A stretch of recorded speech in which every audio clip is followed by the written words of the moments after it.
this operation is extremely important to us because the warfare that we teach them here could be the difference between life and death. So it's a motivator to provide them the best teaching and learning that we can possibly provide.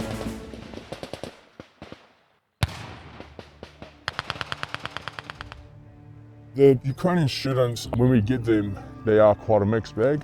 You've got to consider these guys don't know each other. They're in a foreign land, foreign people, but as they go through the training, it's much the same as a training environment back home.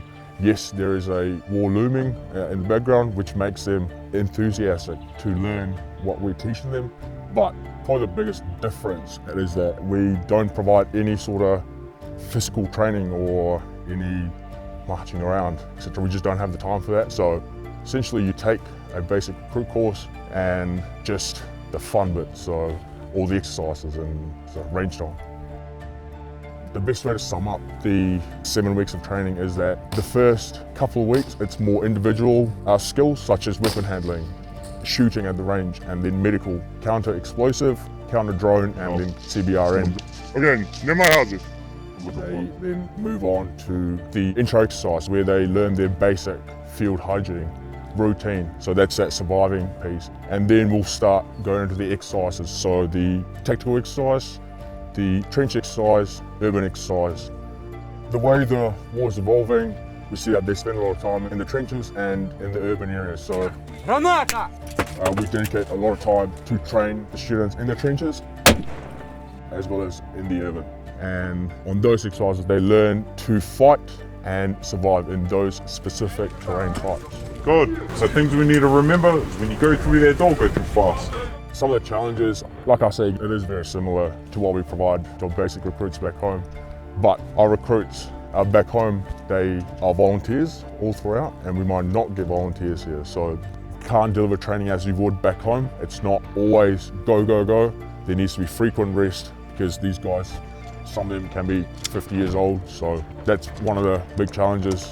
Making sure that we deliver training to the superstar as well as the guy who might be dragging along, and then leveling that training out and figuring out what's a happy medium.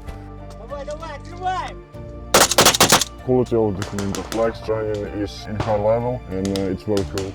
For all of these guys, for all my country, it's very important, and I see a big difference from the guys who was afraid of the army, and now they are really soldiers, they are real protectors for the country.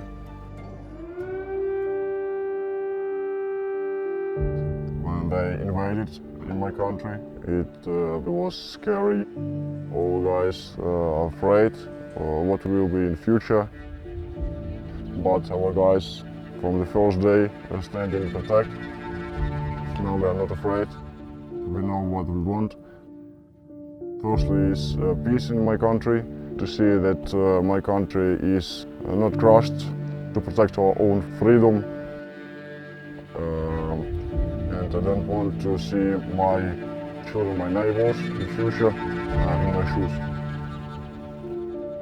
This is something that we hear and see every day on social media, on the news. So this operation is extremely important to us because some of these guys will go to those fronts, will go to those trenches and fight. And the warfare that we teach them here could be the difference between life and death. So it's a motivator to provide them the best teaching and the learning that we can possibly provide. From New Zealand, guys, all the New Zealand people, I want to say thank you.